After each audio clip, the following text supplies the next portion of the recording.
तुम्हारे घर पे जो नॉर्मल सा वाईफाई राउटर पड़ा हुआ है वो कैसे वर्क करता है, उसके बैकएंड में चीज़ें कैसे चलती हैं, उस चीज़ों की बात आज करने वाले हैं। एंड इन चीज़ों से तुम लोगों को ये भी समझोगे ना कि भाई वेबसाइट की वर्किंग कैसे होती है, एंड ऑल्सो कि क्या तुम लोग हैकेबल हो, तुम लोगों को कोई हैक कर सकता है थ्रू योर वाईफाई, तुम्हारे वाईफाई कनेक्शन में घुस के। सो उन सब चीज़ों को भी एकदम सिंप्लिसिटी के बताने की कोशिश करने वाला हूँ। तो देखो, सबसे पहले बात करते हैं कि इनकी वर्किंग कैसे होती है, लाइक वाईफाई राउटर वर्क कैसे करता है। फर्स्ट ऑफ ऑल कि ब्रो तुम्हारा जो वाईफाई राउटर है वो किससे जुड़ा हुआ है, लाइक वो जियो का है, एयरटेल का है, क्योंकि इन दोनों के पास खुद के कनेक्शन हैं। एंड अपार्ट फ्रॉम दैट्स, अगर तुम local brand apart from that's you are using your wifi router through the local broadband. So local broadband कहीं से और से कनेक्शन लेते हैं, लाइक द जियो से, एयरटेल से, टाटा स्काई से, एंड ऑल्सो एक्सेटेल से। एंड मेरा वाला जो वाईफाई ब्रॉडबैंड है वो बैक एंड में लेता है नेक्स्टिया से। सो डिफरेंट डिपेंड करते हैं। एंड ऑल्सो तुम लोग को जो लोकल ब्रॉडबैंड वो चीप रेट में मिल जाते हैं, हाई स्पीड के साथ। लाइक मैंने 500 रुपीज़ का लगवा रखा है, अराउंड ऑफ 50-60 Mbps की स्पीड वो मुझे निकाल के दे देता है, अपलोडिंग भी डाउनलोडिंग भी। अब इसमें ये बात आ जाती है कि ब्रो ये वर्क कैसे करता है।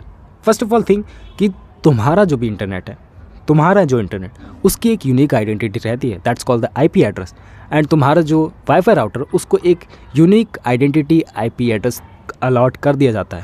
थोड़ा बोलने में गड़बड़ हो गई, IP एड्रेस अलॉट कर दिया जाता है। लाइक मेरे वाईफाई राउटर का IP एड्रेस अलग होगा, that's like the phone number, but in the mobile data that's IP address it's very different. So उसकी कभी और बात करेंगे। फर्स्ट ऑफ ऑल ये बात ध्यान में रख लो कि यार लाइक तुम्हारा जो वाईफाई राउटर है वो एक तुम्हारा फ़ोन नंबर है, उसके अंदर एक यूनिक IP एड्रेस लगा हुआ है, जिसके ज़रिए तुम लोग दुनिया भर की डिफरेंट टाइप ऑफ वेबसाइट्स के थ्रू कम्युनिकेट कर सकते हो, like the Instagram, Facebook, YouTube, जो तुम लोग सर्वर से डाटा लाते हो और वापस करते हो। तुम लोग नहीं, तुम्हारा बैकएंड में राउटर करता है सब चीज़ें।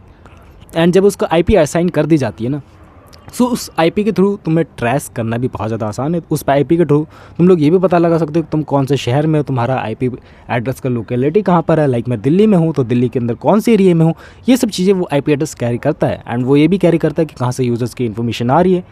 एंड उसका जो लास्ट डिजिट नंबर होता है, लाइक 192.168.1.1, एंड वो लास्ट में बदलता रहता है 0.2, 0.3, 0.4, 0.5।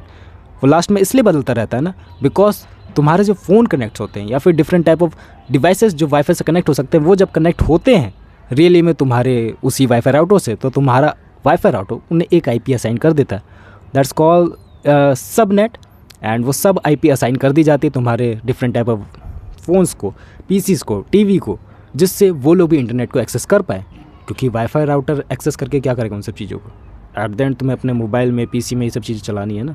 सो वही सब IP तुम्हारे अंदर चलती है तुम्हारे डिवाइसेस के अंदर चलती है। एंड आफ्टर दैट तुम लोग दुनिया भर की वेबसाइट्स को विजिट कर सकते हो, that's called the simple thing. And her internet के वर्ल्ड में जो भी वेबसाइट बनी हुई है, जो भी बंदा यूज़र है इंटरनेट पे, उसकी एक डिफरेंट IP होती है। बट ये फ़ोन के सिनेरियो में डिफरेंट होती है, क्योंकि फ़ोन के सिनेरियो में ये समझो ना कि तुम्हारी IP चेंज होती रहती है, but in a wifi router that's can not be change. वो एक प्राइमरी IP रहती है, ना कि डायनेमिक IP। मे बी मेरे वर्ड थोड़े बहुत अलग हो, इसको बैक एंड में कुछ और कहते हो, बट जितना मेरे को पता है डायनेमिक IP इज़ दैट जो चेंज होती रहती है टाइम के साथ। बट परमानेंट IP जो मैं कह रहा हूँ primary IP, that's can not be change, and ये तुम्हारी वाईफाई राउटर के साथ अलाइन रहती है। एंड उसके बाद तुम लोग इसमें डिफरेंट टाइप ऑफ गतिविधियाँ करते रहते हो, एंड कोई भी वेबसाइट अलॉन्ग साइड विजिट कर सकते हो।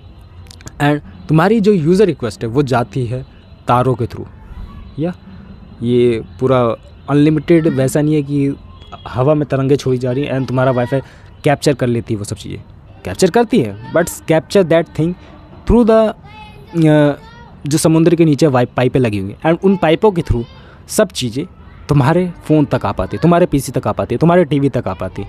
And that's connection is so smooth कि तुम्हें पता ही नहीं लगता कि ब्रो ये मिली-सेकंड के अंदर सब चीज़ें वहाँ से यहाँ आ गई, अमेरिका से यहाँ आ गई, फ्रांस से यहाँ आ गई, स्पेनिश से यहाँ आ गई। सो ये सब चीज़ें कम्युनिकेट करती है आपस में, एंड इतने डिफरेंट तरीके से करती है ना कि इसको एक्सप्लेनेशन वे में बताया नहीं जा सकता, इसको एनिमेशन वे में ढंग से बताया जा सकता है। एंड तुम लोगों ने कभी ना कभी वो वीडियोस देखी होंगी, अगर नहीं देखी तो यूट्यूब पर ज़रूर सर्च करना कि ब्रो वो तारे कैसे बिछाई जाती हैं समुद्र के अंदर। एंड अब तो वो डीप सी भी कर रहा है, डीप सी की है जो चाइना वाला है, उनकी भी जो भी मॉडल्स है वो पानी के अंदर छोड़े जा रहे हैं ताकि वो गर्म रहे, मतलब ठंडे रहे। थोड़ा सा इन्फॉर्मेशन भी दी about that thing. But wifi router के अंदर ही रह के चले ना कि अब चीज़ें बैकएंड में कैसे वर्क करती है। लाइक तुम्हारा वाईफाई, तुम्हारा फ़ोन, सब चीज़ें आपस में कनेक्टेड है। एंड आफ्टर दैट वो रिक्वेस्ट भेजी जाती है जो भी वेबसाइट के अंदर तुम लोगों को जाना हो, एंड वहाँ से वो रिक्वेस्ट तुम्हारे पास चल के आ जाती है। That's it, that's the simplicity of the wifi network. And in network को कोई इंटरसेप्ट कर सकता है बीच में, मीन्स ऑफ इट कोई हैक कर सकता है बीच में। लाइक तुम्हारा वाईफाई राउटर के अंदर कोई हैकर आ गया एंड वो तुम्हारी गतिविधियों को देख सकता है, या डेफिनेटली वो तुम्हारी गतिविधियों को देख सकता है कि तुम्हारे वाईफाई में कौन से बंदे कनेक्टेड है, किन का क्या आईपी एड्रेस है। उन आईपी एड्रेस से भी पता लग जा सकता है कि ब्रो कौन सा फ़ोन है, टीवी है, पीसी है, एंड उसके अंदर कौन सा वर्जन चल रहा है, वो वनरेबल है कि नहीं है, एंड ऑल्सो कि वो कौन सी रिक्वेस्ट कहाँ भेज रहा है, उसके रिक्वेस्ट के अंदर आईपी एड्रेस कौन सा है, उसके रिक्वेस्ट के अंदर कोई पासवर्ड तो कैरी नहीं हो रहा है। सो हाँ, that's gonna be possible. But now days websites are using the HTTPS data, and that's HTTPS is not most hackable। मतलब हैकेबल है, मैं ये बिल्कुल भी नहीं कह रहा हूँ कि वो हैकेबल नहीं है, वो हैकेबल है, बट कंपेयर करा जाए तुम उसके पासवर्ड को नॉर्मली नहीं देख सकते हो। सो तुम लोग को उसके लिए और ज़्यादा चालाक होना होगा। एंड फिशिंग अटैक्स जो भी ऑफलाइन ज़्यादा करे जाते हैं उनका इस्तेमाल वायर शार्क जैसी वेबसाइट्स का इस्तेमाल करके करा जाता है। Not a website, that's application in a Kali Linux. And उसके इस्तेमाल से देखा जा सकता है इंटरसेप्ट करके कि तुम्हारे वाईफाई के अंदर कौन से बंदे कनेक्टेड है, कौन से बंदे की यूज़र कहाँ रिक्वेस्ट डाल रहा है, एंड ऑलमोस्ट तुम लोग उससे सब चीज़ें इंटरसेप्ट कर सकते हो। सो हाँ, अपने वाईफाई का पासवर्ड भी सोच समझ के किसी को देना। अगर वो उससे कनेक्टेड होकर कुछ गलत गतिविधियाँ करता है तो तुम्हारे ऊपर नाम आता है। That's a simplicity. And also कि यार मेरे ऊपर कैसे नाम आ जाएगा, मैंने तो चलाया ही नहीं। क्योंकि बैकएंड में भाई तुम लोग अपना आधार कार्ड देते हो, तुम लोग अपनी पर्सनल डिटेल्स देते हो अपने वाईफाई राउटर वाले भैया के पास। एंड वो वाईफाई राउटर वाले भैया भी कोई 30 मार खान नहीं है। उनको भी अगर पुलिस बोले कि भाई इस बंदे की यूज़र इन्फॉर्मेशन दे, जो यहाँ पर रहता है, ये करता है, वो करता है, तो उसने तो उससे वाईफाई राउटर लगवाए थे, तो उसको एट द एंड देनी पड़ेगी, उसको घुटने टेकने पड़ेंगे, है ना। सो ये सोचने वाली बात है कि भाई वाईफाई पासवर्ड देना भी चाहिए, नहीं देना चाहिए किसी को। एंड अपना वाईफाई नेटवर्क थोड़ा बहुत और स्ट्रॉन्ग करके रखना चाहिए, पासवर्ड अच्छे रखने चाहिए ताकि वो हैकेबल ना बने। तो दैट्स फ्रॉम माई साइड की जो भी मेरे को नॉलेज थी about that wifi router backend में कैसे वर्किंग करते हैं। थोड़ा बहुत मैंने ऊट पटांग तरीके से तुम लोगों को बताने की कोशिश करी, एंड मैंने वर्बली भी तुम लोगों को बहुत ज़्यादा परेशान करा क्योंकि मेरी लैंग्वेज बहुत ज़्यादा बिगड़ी हुई है। बाकी आई होप कि मैं तुम लोगों को समझा पाया हूँ अच्छे तरीके से। मे बी मेरी और से मेरे को लगता है, अगर नहीं समझा पाया तो मे बी तुम लोग कमेंट्स करके और बता सकते हो, मैं तुम लोग को और एक्सप्लेनेशन के साथ नीचे कमेंट में आंसर्स दे दूँगा। बाकी that's it for that video. कैसे हो बताना कमेंट्स करके। मिलते नेक्स्ट वीडियो में, बाय।